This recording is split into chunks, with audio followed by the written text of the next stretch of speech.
Hello again, everyone. Zach Attack is here by Atakline now for this Wednesday, August 31st, 2016. I made an Atakline in a couple days. So let's get started with a gig that I had this past Saturday. A block party on Low Drive in Warren, Michigan. This was my second year in a row DJing this block party. It was great last year. I think it was better than last year, this year. Despite the fact that for 3 hours almost, the party was delayed with a little rain. We started playing at 2, and it went well for the first hour. Paul's from Detroit Tigers came out to party with us for an hour. I even got the Whippin' Nanny with them, so that was cool.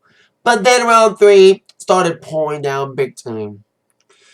It poured for almost 3 hours. I think it was like 2:50 to like 5:15. But once the rain cleared up, the party was back in full swing with all these inflatables. It's like a 4th annual thing. It's like Liberty Woods block party, but even bigger. Because I've done those for the last couple of years, but now with this low drive party, it's crazy. Both sides of the street, there's something going on. My side, you had a bunch of inflatables. The other side of the street, you had a photo booth. You had another DJ playing the other side of the street. You had raffles going on, face painter. It was a great fun party when it got going again after 5, after the rain went through. And even there, the fire breather show from the... I forgot the name of the circus. Like Jabba. Some stuff. But it was cool. Cool show that they had there. So it was a great week. Again, with one great gig. But now, I'm getting busy again. 7 gigs for Labor Day weekend. Tomorrow, I get my first tailgate of the season for the Michigan High School Association, Sports Association State Football Champs. William Bulldogs tomorrow. Beach Fest weekend. Cannot believe it's here. Then I got a gig on Friday. My final grad party. Supposed to be in July. Or August, should I say. Then I got rescheduled to Friday. Then 3 gigs. I'm doing Westby Orchard. For a little bit. My dad's going to hold it down for me with a playlist where I go to 2 class reunions for Wilmington High School. Class of 06 class reunion 10 year. A couple of my friends graduated that year, so we couldn't see them all again. And the class of 76 class reunion at Capitol Banquet Center. The 06 reunion will be at Stony. And then I'm DJing Westview again Sunday and Monday. I'll be there for both days. After not being there fully on Saturday because of the other gigs.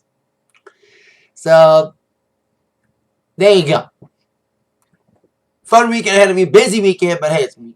A lot of good time. Last year, I didn't do any gigs Labor Day because my dad was on went on a little vacation last minute.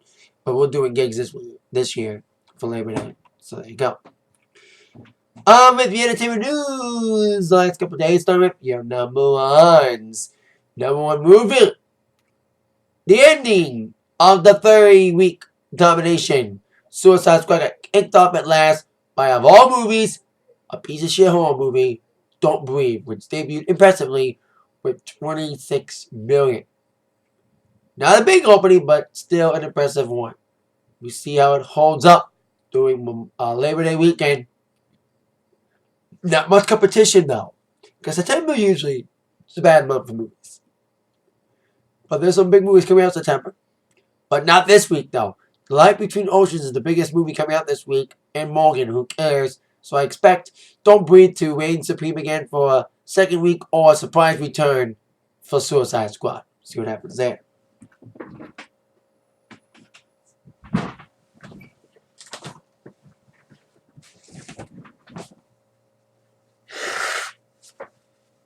Then Billboard number 1's debuting number 1 with his finally released album, Frank Ocean's Blonde, the highly anticipated follow-up to his Grammy-nominated album, Channel Orange.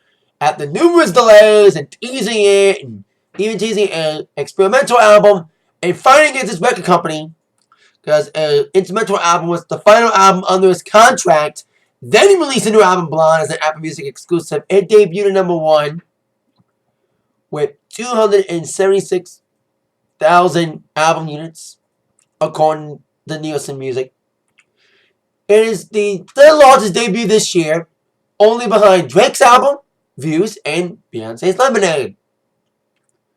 Of course, the album's only available to buy on Apple Music and iTunes specifically. So while Frank reigns supreme on the album charts, we have a still #1 single for the second week in a row, the Chainsmokers and their song Closer with Halsey. And 21 Pilots has 2 top 5 songs with Heathens from the movie Suicide Squad and Now Wide is in the top 5. So there's 21 Pilots, 2 songs in the top 5. That's great. Because I like Wide better than most songs out today. Would have been awesome to see him on VMAs, but hey, that wasn't the case. So there you go. Still #1 single and new #1 album and new #1 movie for your #1s. Big week coming up for the Billboard album next week. Hip hop will not be in the top 3 for the first time in months. Big debuts are coming from Bubba Streisand. Florida Georgia Line set to have their second #1 album with Dig Your Roots, and Britney Spears is going to have a big debut with Glory. See how they all debut. Speaking of Florida Georgia Line, because they will be involved in the CMAs this year, the 50th annual CMA Awards taking place November 2nd. The nominations were announced this morning on Good Morning America, like they do every year now, from the Grand Ole Opry stage. Leading the pack, 5 nominations each, are Eric Church, Maren Morris, and the top winner of last year that became a breakout star after last year, Chris Stapleton, who gets a surprise nomination in the Entertainer of the Year category. With a lot of big snubs in that, including Kenny Chesney getting snubbed out of it, and Jason Aldean, among others. But also getting a surprise nomination is Carrie Underwood. This is the first time that Carrie's ever been nominated for the CMA Entertainer of the Year. She won the ACM Entertainer of the Year twice by fan voting. So it's awesome to finally see Carrie get a CMA Entertainer of the Year nomination after 10 years in the country world. Then you have 3 veterans who have won the award before nominated for Entertainer. Garth Brooks, Luke Bryan, the reigning defending champion, and Keith Urban. It's awesome to see Maren Morris get some nominations. 5, like I said, tied with the most. Including going up for Best Female Vocalist with past winner Brandon Lambert, another past winner Carrie Underwood, up-and-comer Cassie Bellamini, and Casey Musgraves. Despite her album not being nominated for Best Album, it's cool to see Casey Musgraves, who I saw open up with Katy Perry a couple years ago, nominated for this award for Best Female Vocalist, and Maren Morris I saw open up for Keith Urban earlier this year. Speaking of Keith, you'll be going up against Eric Church, Tim McGraw, Chris Stapleton, and Dux for Best Male. Surprisingly, the past winner, Blake Shelton, lost the nomination. He lost last year to Chris Stapleton, ending his streak. And now, he's not even nominated at all for the CMA Male Vocalist. Another snub for Best Female and Best New Artist as well. Cam got no nominations in those categories, but she is nominated for Best Song of the Year for that song, going up against Record Year from Eric Church, My Church by Maren Morris, Tim McGraw's Powerful, Humble, and Kind, and Die Happy Man by Thomas Rhett. 4 of those 5 will be going up for Song of the Year. Replacing Burning House for single is Nobody to Blame But Me, Chris Stapleton. Mentioned Karen got shafted at the Best New Artist, but these artists didn't. Maren Morris will go up against Old Dominion, got a surprise nomination in the Best Vocal Group. Cole Swindell deserves about cheering Cams, and Brothers Osborne getting it.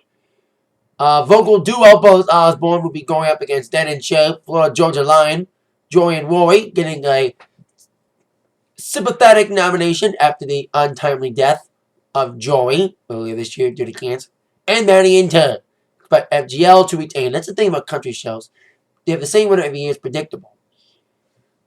I expect LBT to regain supreme in the vocal group against Lady A, Old Dominion, Rascal Flatts, and ZBB. Zach Brown Band. Best album, we have Hero Maren Morris, Miss Misunderstood, the surprise album for Eric Church, Storyteller Carrie Underwood, Black Dux Bentley, and Whipcord Keith Urban. Of course, Brad and Carrie host again the CMA's 50th annual November 2nd on ABC. Now, CMAs don't feel like country anymore. Like, the same people that watch CMAs is like, oh, this ain't country anymore. It's like the same feeling I get when I watch the VMAs. It ain't pop music anymore either. I didn't make a review for VMAs. I was going to, but I turned it off midway towards it wasn't good. I've been trying to I've been defending the VMAs sometimes, but this was the worst one I've ever seen.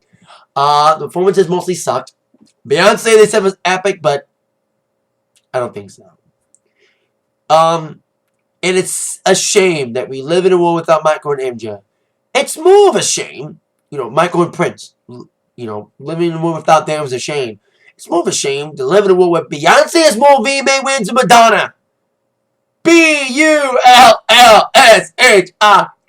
Bullshit, but let Beyonce have a little wins. She ain't gonna have the career Madonna has. She ain't gonna have as many top 10. I'm not defending Madonna just because I'm a fan. Not being biased because I'm a fan, but it's true. Madonna will always be the queen. Queen M, not Queen B. Rihanna performing 4 times is weird. The new format, the commentators, we need a host! Key Peele, I'm sorry, you guys weren't that funny. Jay Farrow, I've seen him before in Funny or Die last year, but he was trying to be funny, but not as funny. Key Peele was making fun of social media people. The joke fell flat. I know I'm from Detroit, and Keegan Michael Key's from Detroit, and I went to Go Comedy for classes where he performs at sometimes for the DIF, Detroit Improv Festival, but there's nothing to defend out of that. And the ratings reflected that. Ratings bombed again. Even with Britney Spears trying to make a comeback attempt, decent performance from what I heard, especially going out after Beyonce. God, that'd be a tough act to follow. Kanye waste a fucking time, by the way. That whole speech in that video, it's like watching softcore porn on basic cable. That's what it was. Softcore porn. Now, I'm in the junkie, but it's like, dang it, there's no good songs that I would play. Out of those songs that were performed last Sunday, besides the Rihanna songs, nothing good out of that. And Andrew wants to make a change, saying that streaming was good on their social media outlets and streaming on the app, but they may want to air it live on the same time. Because it airs live at 9 o'clock on the East Coast, but then it airs at 9 o'clock on the West Coast, but it's time delayed.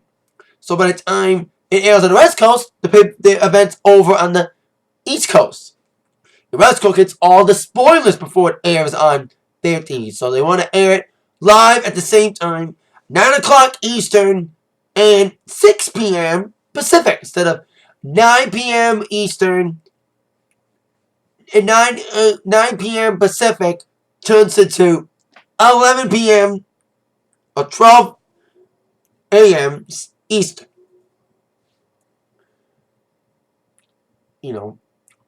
It doesn't work anymore. The old format doesn't work anymore for MTV, they say. With a new president, say, in a world we are multi-platforming, where I can experience it on my feed with my friends, are you better off just going live? You give everybody essentially equal access, instead of the West Coast people seeing the results first before it airs on them, have them see it at the same time as the East Coast does. That's what they're trying to figure out. And also, may have heard that Beyonce wasn't announced till like the day before the show. If they had announced Beyonce with more fanfare, maybe, but who knows and who cares? The show sucked. I don't know if I ever watch it again. I was raised on the VMAs. And this past Sunday, I felt ashamed that I was a fan of it. The last couple years were okay, but this year it was like the most black mainstream award show ever. There's no white people at all. I like black music. I like rap and hip hop, but there was nothing good that was danceable.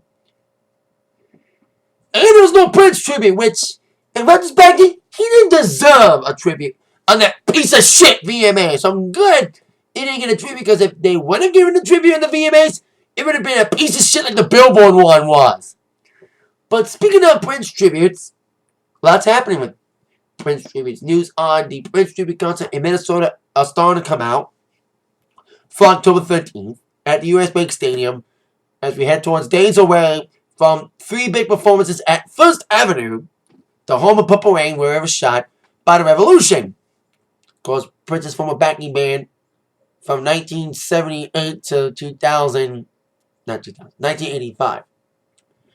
And they're performing there this weekend. 3 big shows with a lot of guest appearances from Andre Simone, Des Dickinson, and Apollonia, who made their first public appearance since Prince's passing this past Monday at a screening for Purple Rain in LA.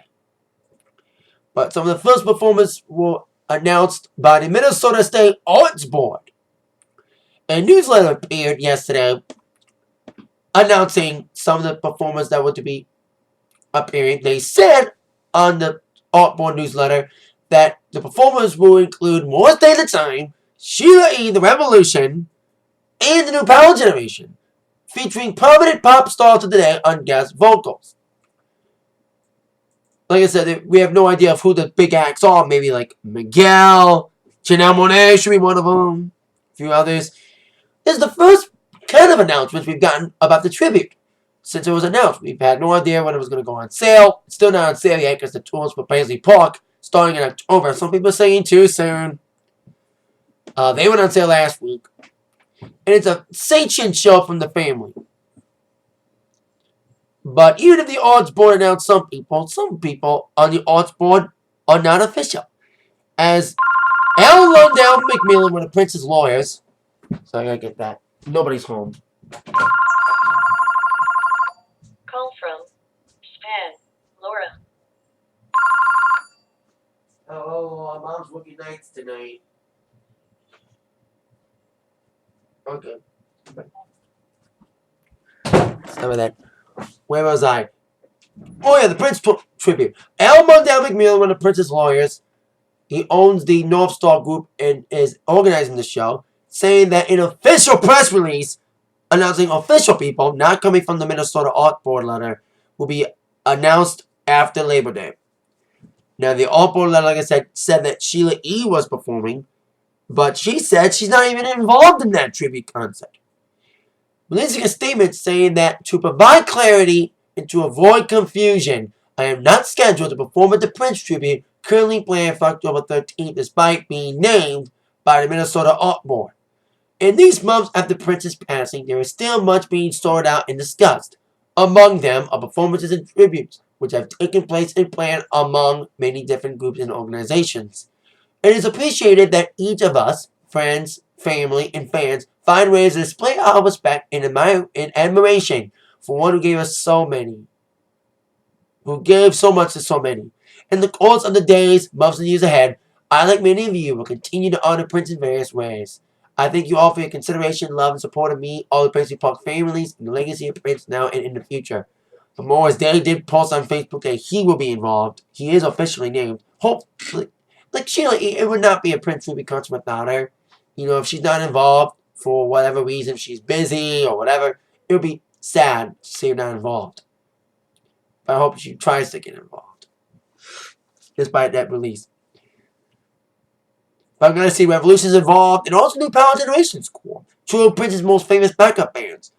No word on Third Eye Girl, Prince's final backup group. So that is it. If you're Atakline for today, thank you so much for watching. With that in mind, you've been attacked by the news from Zach. This has been a few days. Rest in peace, Gene Wilder. Loved him in Willy Wonka. Famous war of his. Dad died a couple days ago. Complications of Alzheimer's. Godspeed to you, my friend. You know, Godspeed, Gene Wilder. Rest in peace to you. Thank you again for watching. See y'all later. Yeah.